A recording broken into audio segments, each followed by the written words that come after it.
y vamos a presentar quién será la responsable de esta disertación. Ella es profesora de Educación Física, egresada del Instituto Nacional de Educación Física Dr. Jorge Coll de la provincia de Mendoza, con especialización en psicomotricidad, egresada de la Facultad de Educación Elemental y especial de la Universidad Nacional de Cuyo, licenciada en Psicomotricidad Educativa, egresada también de la Facultad de Educación Elemental Especial de la UNCuyo en el año 2003, doctora en Educación, egresada en la Facultad de Filosofía y Letras de la Universidad Nacional de Cuyo en 2014.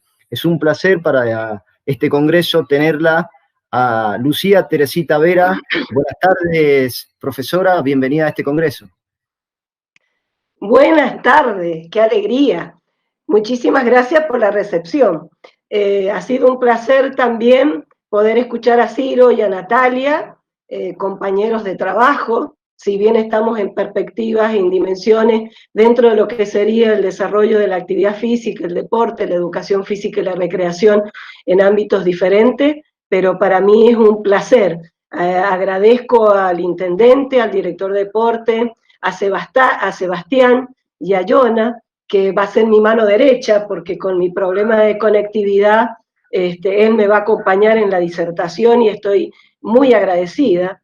Y sobre todo, en realidad estoy sorprendida, porque en este ámbito donde se habla tanto de procesos, de rendimiento, de resultados, pensar en la primera infancia, creo que es el origen de empezar a plantearnos por qué hay tantas personas que no llegan a esto. Y no es solamente porque no se plantee la posibilidad de políticas inclusivas, sino porque pasa por la construcción de sentirse capaz o no capaz.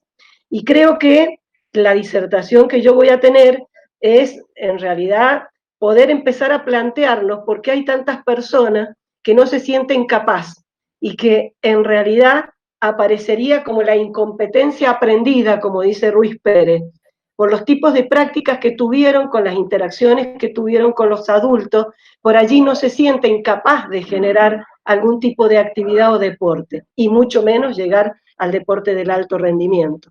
Por eso ha sido una sorpresa la invitación, estoy gratamente sorprendida y agradecida, y bueno, mi planteo va a ser precisamente eso, cuáles son los modelos tradicionales y cuáles son los modelos que deberíamos empezar a generar y transformar para que todos se sientan con la competencia de poder hacer una actividad física, ya sea para el deporte, ya sea para la actividad física y salud, ya sea en el ámbito recreativo, pero que se sientan capaces de poder generar este tipo de actividad.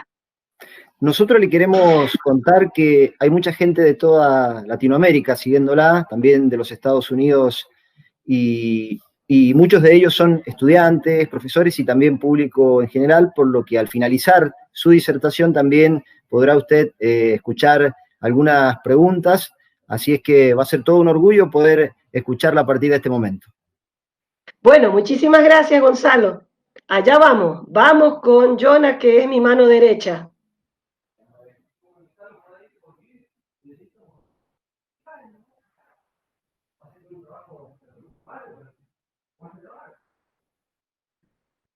Este tema de la conectividad nos hace ser pacientes y tolerantes.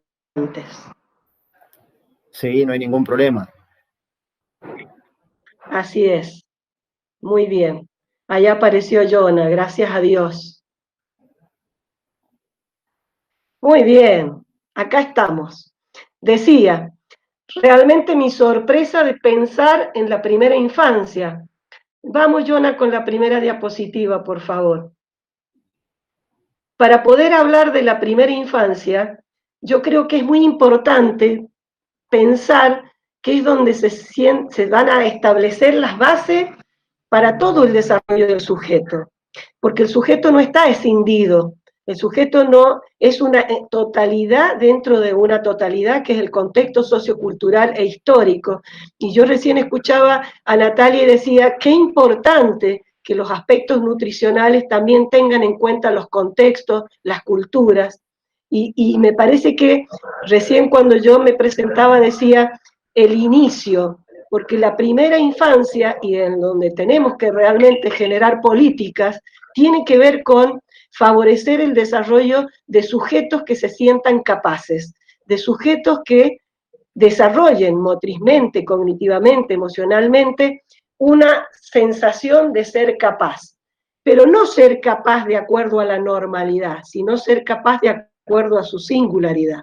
Por eso el resto de lo que ustedes están leyendo ahí tiene que ver con poder empezar a reconocer lo diferente, lo heterogéneo frente a lo homogéneo. Y creo que allí está el quid de la cuestión de este tema que va a generar una controversia, porque por mucho tiempo quienes trabajamos en el ámbito de la educación física, el deporte y la recreación, nos manejamos mucho con normas externas al propio sujeto. Y hubieron instancias de muchas expectativas de logro cuando el sujeto todavía no tuvo la madurez suficiente para poder enfrentarla. Por eso me parece como muy importante poder hablar de la infancia y poder hablar de la primera infancia como el origen de la constitución de un sujeto, pero que allí construye sus primeras matrices de aprendizaje y de sentirse capaz.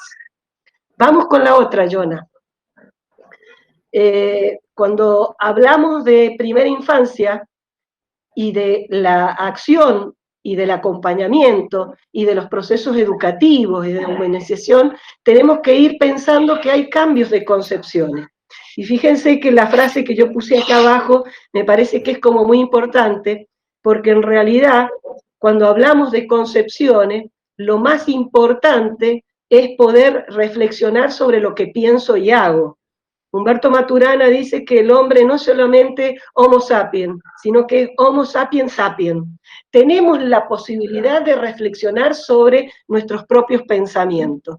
Y allí es donde está el quid de la cuestión en la que tenemos que cambiar. Por eso, cuando hablamos de concepciones, tenemos que revisar los fundamentos teóricos e ideológicos que hacen de que yo crea que esto es una realidad o una verdad. Y para poder transformarla, tenemos que reflexionar sobre eso. Entonces me parecía como muy importante poder pensar, por eso decía que es controversial, poder pensar cómo acompañamos el desarrollo de la corporeidad y de la motricidad de los sujetos para que los sujetos, de acuerdo a sus propias posibilidades, se sientan capaces y puedan elegir. Vamos con la otra, Jonah, por favor. Entonces esto nos permite pensar, y lo voy a hacer rápidamente, que ha habido cambios de concepciones respecto al hombre y la realidad, pero eso ha impactado en la práctica de la educación física. Por mucho tiempo hubo una concepción en la que se creía que el profesor de educación física se tenía que dedicar exclusivamente al cuerpo y al movimiento, escindiendo la posibilidad de integración y la capacidad holística que el sujeto tiene. Actualmente hay corrientes nuevas que te están planteando de que el objeto de estudio de la educación física o de la paidomotricidad tiene que ver con la construcción de la corporeidad y la motricidad, que es más allá de aquello que yo observo o de aquello que pienso que tengo que entrenar o instruir. Ahí es donde aparece la controversia. ¿Por qué no podemos seguir hablando de desarrollo motor? Porque el desarrollo motor escinde a la persona. No me puedo dedicar exclusivamente a lo motor, porque lo motor es la expresión del ser. Entonces allí es donde invito a que pensemos, y por eso agradezco estas instancias para poder reflexionar sobre lo que pensamos o lo que concebimos, porque nos tenemos que ir planteando modelos diferentes de desarrollo, de práctica y sobre todo del rol del adulto que acompaña, educa o humaniza. Vamos con la otra, Jonah, por favor. Por mucho tiempo la concepción dual del sujeto, que todavía no está superada, está en transición, y por eso estas instancias son de reflexión, de resignificación y de reconceptualización. Actualmente no podemos hablar de un sujeto que tiene un cuerpo y una mente. Somos una unidad, pero no solamente somos una integralidad, somos una concepción es decir, generamos un desarrollo de características holísticas, porque somos una totalidad dentro de una totalidad cultural e histórica. Y esto es muy importante porque lo cultural e histórico e lo ideológico es lo que impacta en la construcción de lo que yo puedo ser en mi corporeidad y en la expresión de mi motricidad. Y sobre todo en el sentimiento de ser capaz y competente.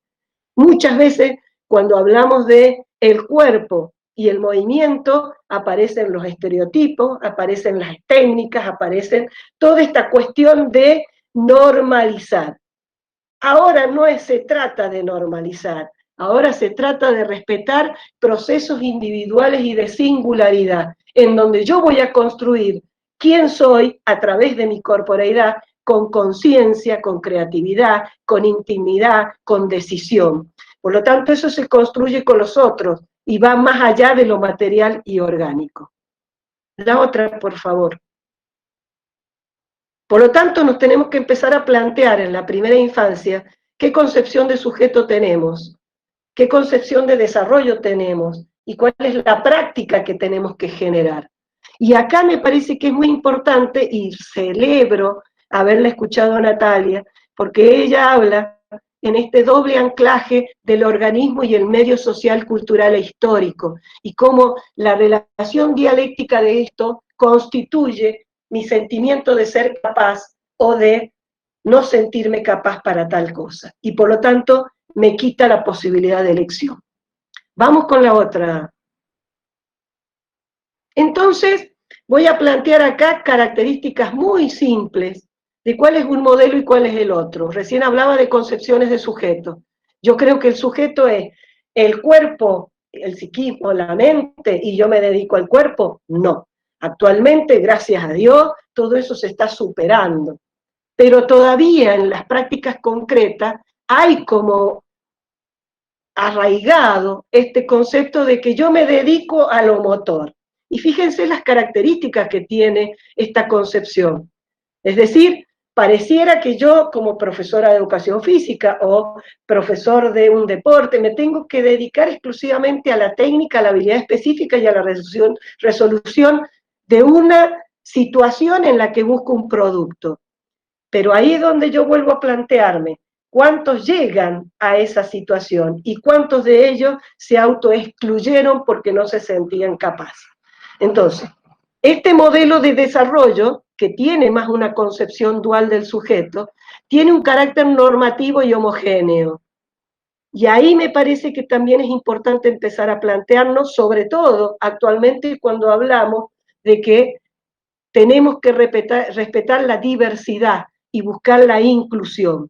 No todos podemos llegar a lo mismo, pero sí todos tenemos muchas posibilidades para desarrollarnos y decidir qué tipo de práctica o deporte realizar. No importa que sea en el alto rendimiento, puede ser desde la perspectiva de la recreación y puede ser desde la perspectiva de la salud. Particularmente adhiero mucho más a la práctica de la salud.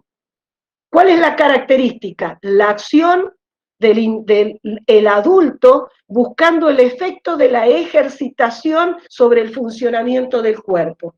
Nada más funcional, nada más utilitario. Esto nos lleva muchas veces a que los niños expuestos en expectativas de los adultos empiezan a sentirse, como Ruiz Pérez lo dice, incompetentes, pero es una incompetencia aprendida, porque no pudieron respetar sus condiciones iniciales, sus estados madurativos y sobre todo las oportunidades que tuvieron en sus contextos. Y acá aparece también una visión de desarrollo, creyendo que todo depende del adulto, que es el que propone actividades, propone evaluación, propone expectativas, propone objetivos. Es decir, es una visión adultocéntrica y desconocemos al sujeto en su proceso de desarrollo. ¿Por qué? Empezamos a plantearnos que tenemos que favorecer el desarrollo de la motricidad. Porque la motricidad se construye en interacción con otros y se llena de intención y de significación. Es decir, lo fáctico, esto de lo que yo observo, empieza a cargarse de significado. Y eso lo construye el sujeto en relación con el contexto y con los sujetos con los que se desarrolla. Por lo tanto, acá aparece una concepción holística. Ya no depende solo del estímulo externo, depende de las posibilidades del estímulo que va creando las condiciones para que él pueda ir encontrando sus modos particulares de ser, de construir y sus estrategias de aprendizaje en función de lo que él se plantea y de las posibilidades que él realmente tiene. Por lo tanto, acá, en la primera infancia, ya hablo primera infancia hasta los 3 primeros años, donde se construyen las matrices de aprendizaje más o menos dependientes o autónomas, es donde yo tengo que acompañar los procesos de madurez. Y acá tengo que dejar de lado todo lo que me venden, que el niño tiene que estar sentado a tal mes, porque a los 6 meses ya tiene que haber logrado. No, recién en la presentación yo decía, la singularidad, las posibilidades y las condiciones madurativas. Entonces, acá empiezo a dejar de lado lo que es la norma y lo homogéneo para empezar a pensar que son logros del sujeto, pero que dependen no solo de su maduración, sino de las posibilidades que el medio le brinda. Por lo tanto, acá hay una visión de un adulto que acompaña, que respeta y que reconoce las posibilidades reales para que para ir planteando desafíos en función de lo que el sujeto puede en esa instancia de aprendizaje. Vamos con la otra, por favor, Jonah. Entonces me voy a quedar en esto. Esta presentación la hizo un médico psiquiatra de la Sociedad Argentina de Primera Infancia, donde reconoce que nosotros como sujetos traemos tendencias que son filogenéticas y que nos permite adaptarnos, comprender y conocernos y conocer el mundo. Y esas instancias son las que nosotros tenemos que aprender a respetar. ¿Para qué? Para que el sujeto pueda llegar a construir su organización tónica postural y su equilibrio como fundante para el desarrollo de todas las otras habilidades, respetando que su iniciativa, y la iniciativa tiene que ver con su capacidad de exploración, de experimentación.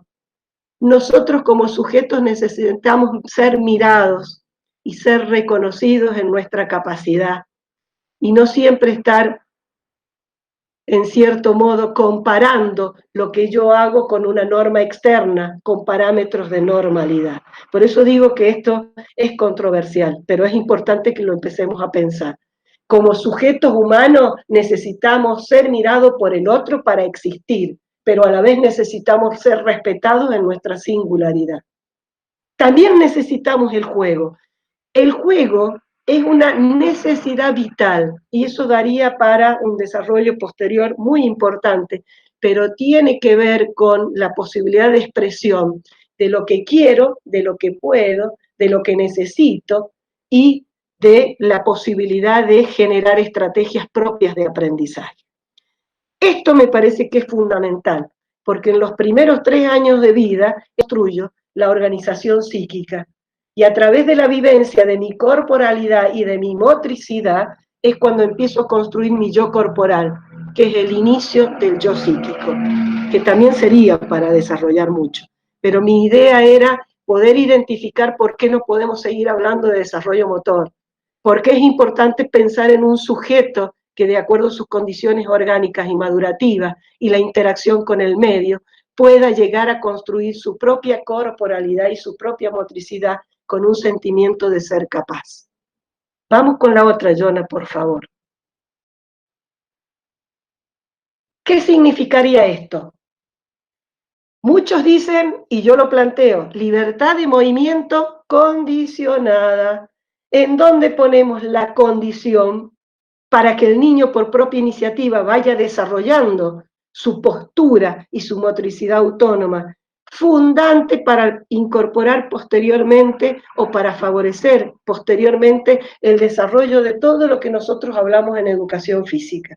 Habilidades motoras básicas, habilidades motoras específicas, capacidades perceptivas, capacidades sociomotrices, capacidades físico-motrices. Acá está el origen, porque es el sujeto el que empieza a desarrollar una capacidad de ser capaz, perdón por la redundancia, y la posibilidad de elección. Ahora, una postura que le favorezca la seguridad afectiva emocional y le permita organizar el equilibrio tónico-postural emocional. Y acá me detengo. La emoción es una reacción del organismo que impacta en el tono. Cuando hay demasiada exigencia y poca posibilidad de organización, el tono aumenta y por lo tanto, ¿qué aparece allí? La posibilidad de darme cuenta que estoy frustrado, que no puedo, que mis praxias no las puedo coordinar, porque la emoción impacta en el organismo, pero la emoción tiene que ver con esta profunda relación en la mirada, la libertad y el respeto. Por lo tanto, cuando yo favorezco a un niño en una postura que él ha llegado por sí sola y que por lo generalmente en los bebés lo que hay que buscar es que sea una postura de cúbito dorsal con buen apoyo de la columna y la cabeza, le va a permitir no solamente organizar las sensaciones propioceptivas, sino comunicarse y expresarse. Por eso lo que se busca en este proceso de libertad y de la búsqueda de la autonomía es que el niño vaya encontrando sus apoyos para lograr las funciones instrumentales. Un niño que a los 6 meses no controla la cabeza madurativamente y lo llenamos de almohadones, pero está sentado así y no puede ni siquiera mirar porque no puede relacionarse ni con el otro, ni con el mundo, ni consigo mismo, es un niño que le estamos facilitando la posibilidad de decir, sos incompetente, no lo podés hacer.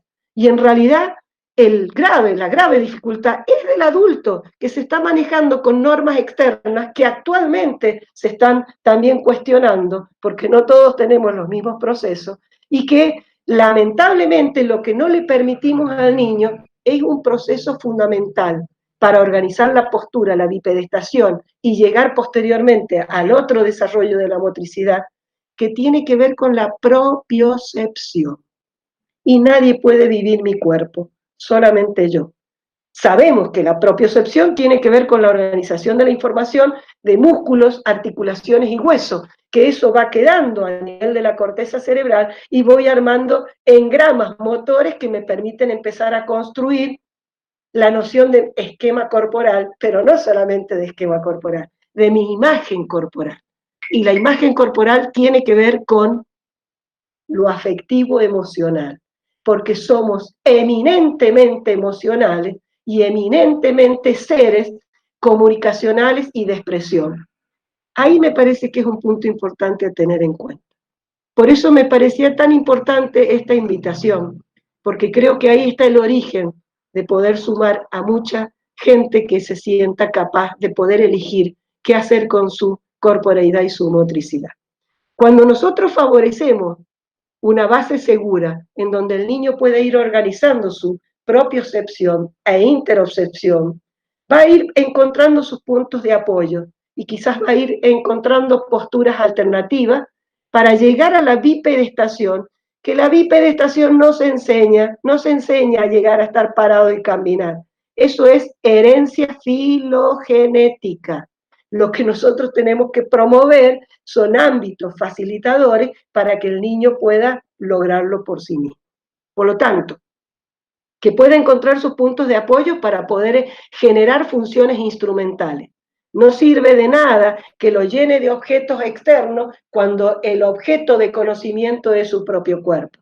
No sirve de nada llenarlo de móviles y luces y lo demás, porque lo que él tiene que lograr es construir a nivel de la corteza cerebral, organizar sensaciones que tienen que ver con la propiocepción para poder empezar a conocer su cuerpo y recién ahí empezar a actuar.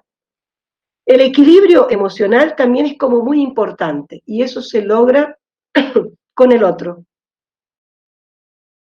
Con el otro.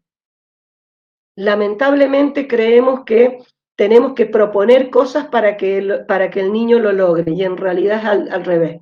Tengo que crear las condiciones para que, de acuerdo a sus estados madurativos, la exploración, la experimentación y el acompañamiento del adulto, el niño vaya teniendo sus propios logros a nivel de la construcción de su motricidad. Cuando construye eso, se activan los sistemas de comunicación y de expresión. Por lo tanto, hay expresión del ser. No me quedo solamente con lo observable, se sienta, se para, camina. Es la expresión del ser y eso se construye con otros humanos, pero se construye teniendo en cuenta estas bases. Hay herencia filogenética, el niño tiene que tener su propia experiencia y nosotros lo acompañamos en la construcción de escenarios posibles con la mirada y la palabra, porque necesitamos ser reconocidos. Es decir, que a partir de esto el niño empieza a construir estrategias propias de conocimiento de sí mismo, pero a la vez, a medida que va evolucionando y va dominando su corporalidad, empieza a acceder al dominio del espacio, de los objetos y la relación con el otro. Pero eso es un logro del niño. Nosotros no necesita que nosotros lo entrenemos, necesita que nosotros lo acompañemos. Vamos con la otra, por favor, Jonah. Es decir, que el logro de las posturas, sobre todo la bipedestación, no depende del andador, no depende de que yo lo tome bajo las axilas con un cinto para que empiece a caminar. Depende sobre todo de la organización tónica emocional, y lo emocional es relacional, y todo lo que el niño tiene que ir organizando a nivel cerebral, que tiene que ver con la influencia vestibular, oído medio, y la relación con la gravedad. No hay nada más difícil que llegar a la bipedestación y tener la cabeza controlada por la columna. La cabeza es uno de las partes del cuerpo más pesada, y fíjense que nosotros tenemos que ir en contra de la fuerza de la gravedad. No importa si no camina a los 8 meses, a los 9 meses o al año y medio. Lo importante es que lo logre él, porque tiene que ver con todo este mecanismo y estas dinámicas que tienen que ver con lo orgánico, que tienen que ver con lo madurativo, pero que tienen que ver con la iniciativa del sujeto, porque esto impacta fuertemente en lo que yo soy y en mi sentimiento de ser capaz.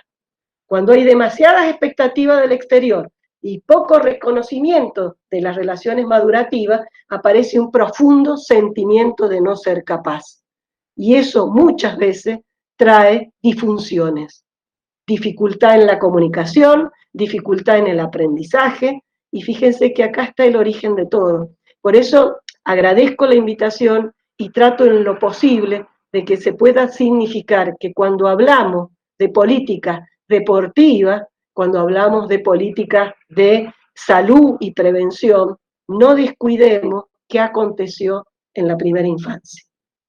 Vamos con la otra, por favor, Jonah. Nosotros decíamos, pasamos por herencia filogenética. ¿Qué significa eso? Es propia del ser humano, la traemos en nuestra programación genética, por eso no se enseña, por eso se tiene que acompañar y se tiene que ir identificando las verdaderas posibilidades que el sujeto tiene a través de su posibilidad de la propiocepción. Es una experiencia singular, la propiocepción. Nadie puede vivir mi cuerpo. Lo que yo puedo, como adulto, como profesor, como docente de nivel inicial, es favorecer los escenarios para que él pueda llegar a eso. Tiene que habitar su cuerpo y nadie lo puede habitar más que nosotros. Emmy Pickler hizo todo un trabajo de investigación para poder identificar que todos nosotros pasamos por un proceso de posturas básicas y otro proceso de posturas intermedias. Entonces, cuando el niño está en una postura segurizante, que decíamos que era la de cúbito dorsal, bien apoyada la columna y bien apoyada la cabeza, y ojo, que esto está avalado por la Asociación Argentina de Pediatría, y el niño tiene que ser criado de espalda, y eso también ha armado toda una discusión. Yo me voy ahora específicamente a la evolución de las posturas, pero todos nosotros pasamos de cúbito dorsal con posturas intermedias que pueden ser giros, que pueden ser rolar, hasta de cúbito ventral, sentado y de pie. Pero eso tiene que ser un logro nuestro, un logro del sujeto, porque acá no solamente estoy mirando lo que se ve externamente, sino que tiene que ver con la constitución de un yo corporal, un yo de sentimiento de ser capaz. Insisto en esto, porque creo que nuestra mayor debilidad en la no práctica de actividad de muchos de nuestros ciudadanos tiene que ver con la incompetencia aprendida, y tiene que ver, el origen tiene que ver con el modo en que ha sido facilitada la construcción de esta motricidad autónoma.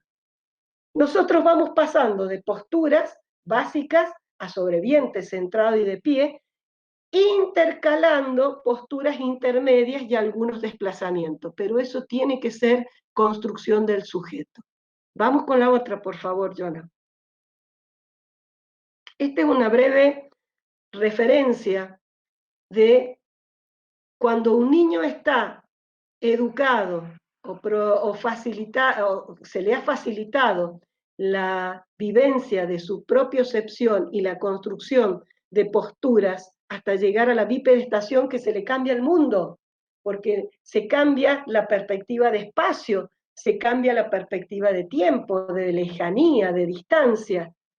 Todo esto debe ser una construcción del propio sujeto, acompañado por el adulto que respeta los procesos madurativos. Acá vemos cómo podemos pasar de cúbito dorsal hasta la bipedestación, pero todo eso es un proceso singular, individual y obstaculizado o facilitado por el contexto. Vamos con la otra, por favor. Entonces, acá habría que plantearse cuál es nuestro rol, si siempre hemos sido adultocéntricos, si todo dependió siempre de nosotros, si somos nosotros los que acercamos los estímulos para que él logre lo que tiene que lograr. Es otro rol, es otro rol. Recién hablaba de singularidad, de respeto, de las condiciones madurativas, por lo tanto, el rol del adulto es crear las condiciones segurizantes para que el niño, por propia iniciativa y por esta necesidad de experimentación y de exploración y de búsqueda de contacto, de ser mirado, porque ahí yo le doy legitimidad del ser, él pueda ir encontrando el desarrollo que es filogenético y que va a llegar de acuerdo a las condiciones madurativas y las condiciones del contexto y la interacción con los adultos. Acá ustedes lo leen. Es decir, aquel niño que se le impone una postura que todavía no domina, es el inicio de la incompetencia aprendida. Porque yo identifico que hay algo que del exterior me están pidiendo y yo no lo puedo hacer. Y eso es constitutivo del sujeto y eso impacta fuertemente en todos los procesos de aprendizaje y de decisión de lo que quiero hacer. Vamos con la otra, Jonah. Por lo tanto, recién yo hablaba de herencia filogenética, lo que tenemos que aceptar es que no somos nosotros los que tenemos que enseñar, es que es el otro que lo tiene que lograr, y que nosotros como adultos tenemos que ir creando las condiciones para que este niño lo pueda lograr. Vivimos en una sociedad de consumo, y la sociedad de consumo lo que más nos vende es resolver nuestro problema como adultos. Si está en el andador, si está en la sillita, si está mirando dibujitos, si está con un teléfono, no nos demanda. Por lo tanto, está como, está totalmente dependiente de algo que no le permite a él generar ni la iniciativa, ni la exploración, ni el dominio de lo que él ha alcanzado. Por eso esto es importante tenerlo en cuenta. En la continuidad filogenética se va desarrollando cada vez posturas más complejas e integradas, pero que lo que tenemos que tener en cuenta es que cuando llega a la postura que todavía está en transición y no domina, puede volver a las anteriores, a posturas intermedias, y eso le permite darse cuenta que es prudente, no se golpea. Él mismo puede generar posturas intermedias para evitar el golpe. si eso no es conocimiento de un yo corporal, ¿dónde está? Entonces me parece que esto es importante, poder identificar que es todo un proceso que va evolucionando con las condiciones madurativas y las condiciones que el contexto le da. La respuesta del ambiente es lo constitutivo del sujeto. No vamos a desarrollar sobre eso, pero sí me parece importante, porque me parece importante en este congreso empezar a pensar cuál es el origen de todo y dónde también deberíamos empezar a plantear políticas sociales, educativas y de salud. Vamos con la otra. Acá aparece lo que hablaba yo de la incompetencia aprendida o el sentirse capaz y competente. Los primeros estadios se construyen como modelos de aprendizaje de forma autónoma o dependiente, pero son modelos de los adultos. Y acá vuelvo a lo mismo, pensar sobre lo que pensamos, desestructurar lo que pensamos, poder empezar a plantearnos otra concepción de lo que es el desarrollo de la corporeidad y la motricidad de cada uno de nosotros. Esto me parece que es importante porque allí estamos nosotros. Ahí estamos nosotros con nuestras convicciones, con lo que aprendimos, y si lo seguimos reproduciendo, quizás sea ese el problema mayor para que la mayoría de nuestros ciudadanos, ciudadanos, porque vivimos en una comunidad, puedan elegir qué hacer a la hora de buscar salud, a la hora de buscar entretenimiento o a la hora de buscar éxito y rendimiento. Vamos con la otra, por favor. Entonces, si nosotros podemos favorecer y respetar esta evolución filogenética y acompañamos esta evolución, fíjense, el niño no solamente va a poder llegar al conocimiento de su esquema corporal e imagen, porque la imagen la construye en la devolución del otro, sino que va a empezar a saber cómo y qué estrategias tener para abordar los objetos. Va a poder identificar el resultado de su propia acción. Y eso no significa que aparezca la frustración, pero como es un sujeto que está acostumbrado a explorar y experimentar, va a buscar nuevas estrategias, no va a abandonar. Actualmente, ¿cuántas veces necesitamos o tenemos un niño que dice, no me sale, hacémelo vos, yo no lo sé, ¿cómo se hace? Eso es incompetencia aprendida. Eso es resultado de la construcción de matrices, más o menos dependiente o más o menos autónoma. Y esto me parece que es muy importante, porque la frustración es necesaria. ¿Por qué? Porque allí es donde aparece la intención. Yo necesito esto y no me salió en una primera instancia, pero seguro voy a buscar nuevas estrategias. Creatividad, procesos de adaptación activa. Aceptación de la espera, aceptación de la frustración y la búsqueda de nuevos caminos. Fíjense si esto no es constitutivo de la subjetividad.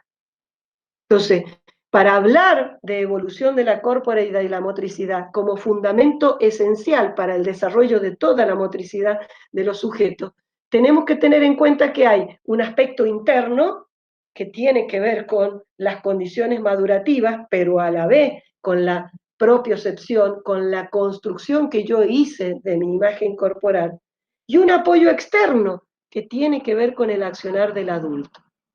Y no es un adulto céntrico que todo depende de él, un adulto que espere, un adulto que observe y un adulto que acondicione las posibilidades para que él se desarrolle como un sujeto autónomo. Vamos con la otra, por favor, Jonah. Y acá nos preguntamos, porque yo hablaba de la primera infancia, hasta los 3 años. El niño no está institucionalizado, o quizás sí, o quizás está en un jardín maternal donde hay profesores de educación física, pero que muchas veces los profesores de educación física nos manejamos más desde lo heterogéneo, desde lo normativo. Por eso digo que esta es una temática controversial. Tenemos que pensar que hay corrientes actuales de la educación física que nos habla de la ludopsicosociomotricidad humana. Fíjense, wow, qué temática, pero que tiene que ver con todo esto que hemos estado hablando, pensando en cómo favorecer que el niño llegue a la bipedestación y a caminar. ¿Por qué? Porque cuando el niño inicia toda esta posibilidad del desarrollo de habilidades motoras básicas, que también es filogenética y no se enseña, ahí nos tenemos que dar cuenta que lo que tenemos que crear son escenarios ricos que favorezcan la diversidad y la inclusión, para que cada niño pueda poner a través de la experimentación y de la exploración la posibilidad de llegar a correr, saltar, lanzar, patear. Eso no se enseña. Sí se enseñan posteriormente las habilidades motoras específicas. Son específicas porque son construcciones nuestras, ¿sí? Y por lo tanto, cuando haya una base de construcción de autonomía y de competencia, todo lo demás va a generar la posibilidad de mayor aprendizaje, mayor entusiasmo, mayor motivación, porque está la construcción de este yo competente. Y puede que en el aprendizaje de las habilidades motoras específicas yo me incline más al fútbol, yo me incline más al básquetbol, yo me incline más al balonmano, pero tiene que ver conmigo, tiene que ver con mi posibilidad real, con mi elección y con sentir que soy capaz. Por eso me parece que es como muy importante en esto de repensar. Incluso hablo de las currículas de los profesorados de educación física. Ya no podemos plantear desarrollo motor. Empecémonos a plantear que somos sujetos en construcción, en interacción con otros, y que lo que nosotros construimos es nuestra propia corporalidad y nuestra propia motricidad, con intención y significación. La otra, por favor. Y con esto me parece que, y lo traigo a cotación, porque tiene que ver mucho con lo que yo creo, a lo mejor creo, lo he estudiado, y me parece que como profesora de educación física podemos aportar mucho. Cuando el ser precede al hacer, el hacer tiene sentido, pero no puedo perder de vista el ser. Muchísimas gracias. Profesora, Gracias, Donna. Sí. ¿me escucha, profe?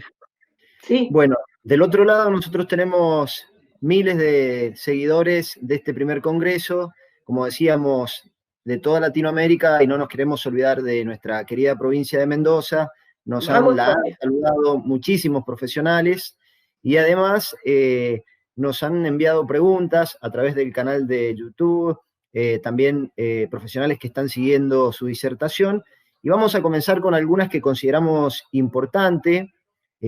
Martín Ortiz nos escribía y le preguntaba a usted cómo ve la estimulación de los chicos actualmente en tiempos de pandemia, con los chicos dentro de sus hogares, y qué consejo le daría usted a los padres.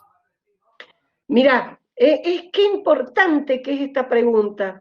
Primero, yo no hablaría de estimulación porque eso tiene que ver con lo adultocéntrico. Pareciera que todo depende de nosotros los adultos.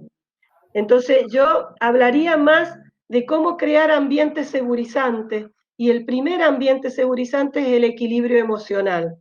Humberto Maturana dice, y esto me parece que es muy importante, Humberto Maturana dice, la acción la organiza la razón, pero quien la decide es la emoción. Y fíjense que esto es muy importante, porque actualmente hay altos niveles de angustia y ansiedad. Y si hay demasiada exigencia desde el exterior, aparecería esto de no soy capaz, no puedo. Y lo digo no solamente por los niños, lo digo muchas veces también por los adultos, porque todos somos seres emocionales.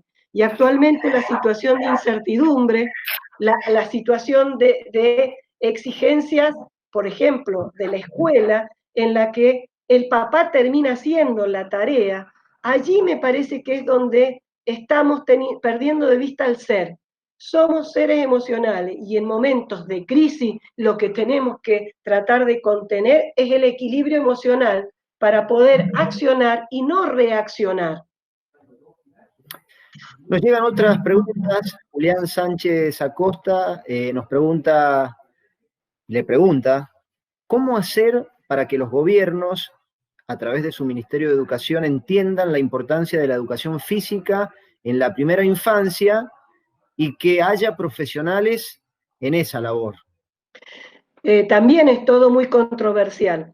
Yo voy a volver a plantear, creo que, por esto decía, de reflexionar sobre lo que pensamos, creo que muchas veces el profesor de educación física, que está más posicionado en el modelo de desarrollo motor, no está aportando precisamente para que los sujetos nos sintamos capaces motrizmente.